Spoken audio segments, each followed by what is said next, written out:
안녕하세요. 네, 반갑습니다. 자, 드디어 이제 2024년도 데뷔 35회 데뷔 마지막 수업 되겠습니다.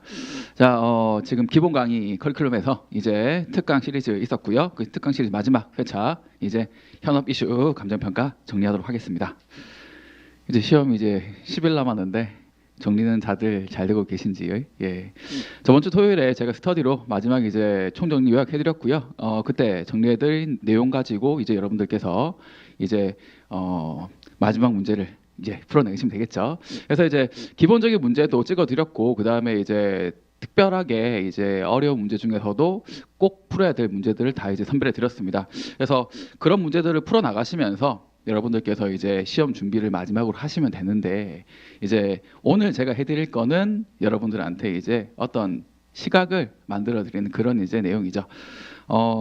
사실 이제 우리가 그림을 그리잖아요. 이제 용을 딱 그리는데 이제 다 그려놓고 이제 이 눈을 칠하지 않으면 그쵸, 용이 날아가지 못하잖아요.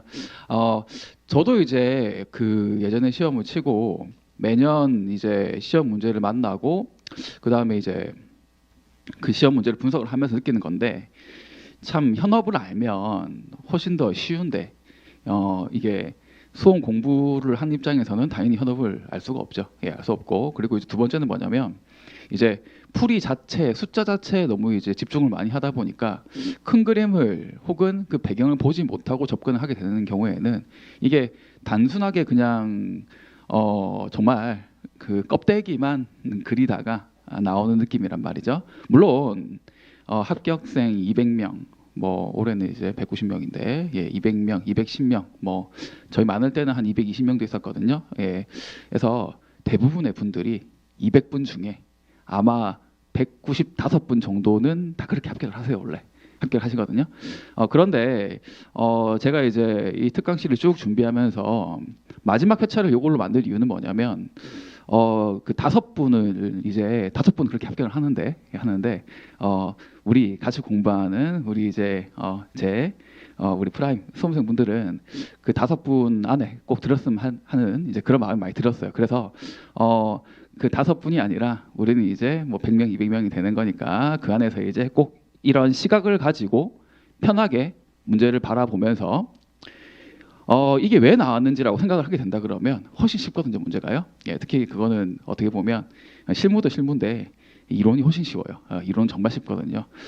정전의 이론 뭐 보면 1, 2, 3, 4번인데 다 현업적인 거랑 관련이 있어요. 특히 3번, 4번은 뭐 그냥 전세 보증 문제였죠.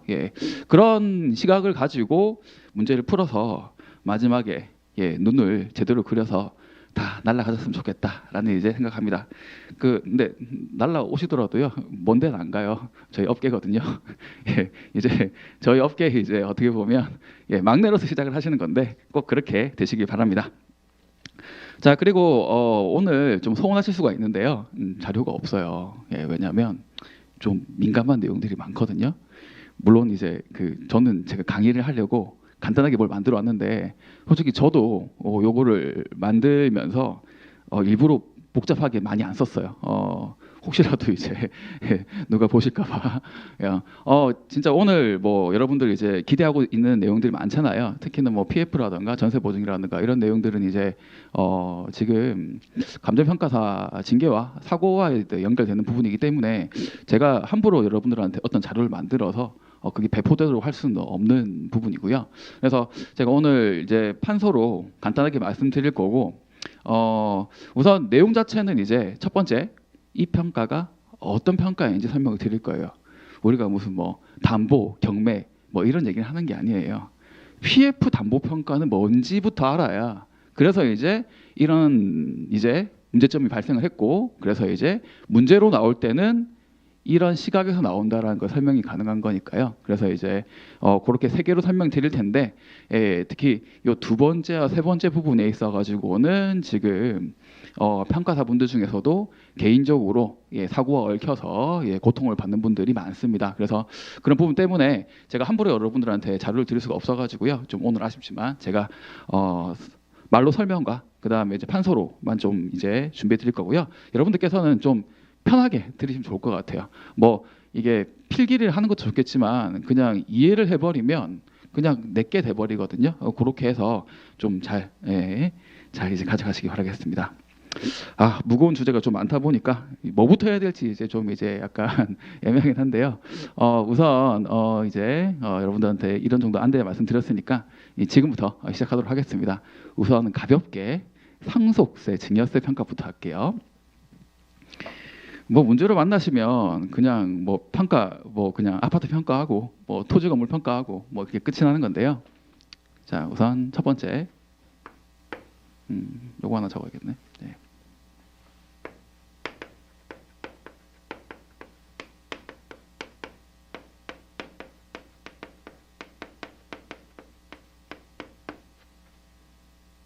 자, 1번 상속세,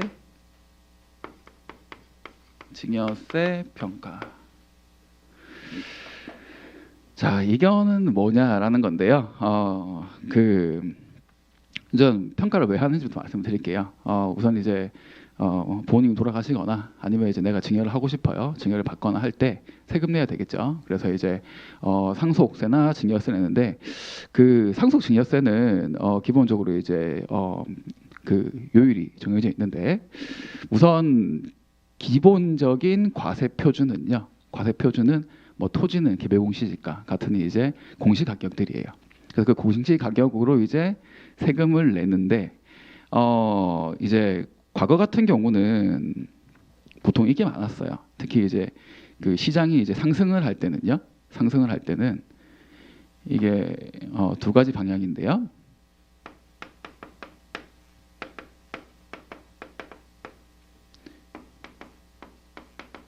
감정평가를 활용하는 이유는 사실 절세 때문입니다.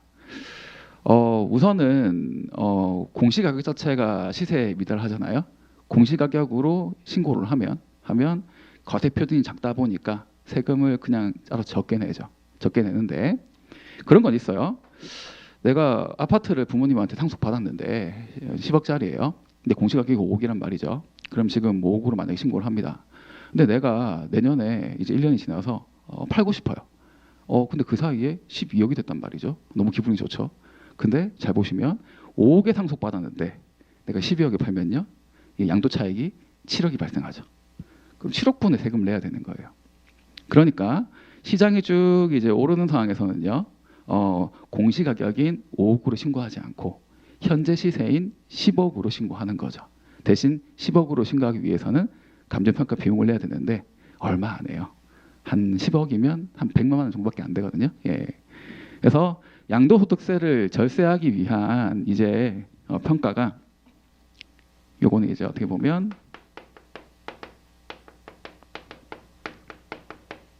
상향 시장에서는 많이 이루어져 왔습니다. 거의 대부분 상담을 하면 평가 상담을 하면요. 요 때문에 한다라는 거예요. 아니면 할 필요가 없으니까요. 예. 그런데 이제 그 감정평가를 하는 이유가 또 하나가 더 있는데 그 뭐냐면 최근에는 이제 상업용 부동산 같은 경우는요 공시가격으로 신고를 못하게 했습니다. 예, 국세청에서. 예, 그래서 그거는 무조건 감정평가를 받아야 되는 거고요. 잘 모르시는 이제 그 사장님들, 대표님들께서 공시가격으로 신고를 했다가 세금 폭탄을 맞거든요. 예, 그래서 그 경우는 어쩔 수 없이 이제 어쩔 수 없이 평가를 받아야 됩니다. 그래서 이제 상속 증여세의 이 감정평가라는 거는요.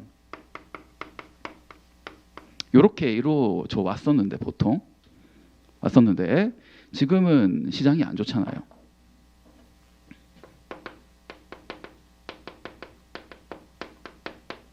시장이 안 좋잖아요. 그러면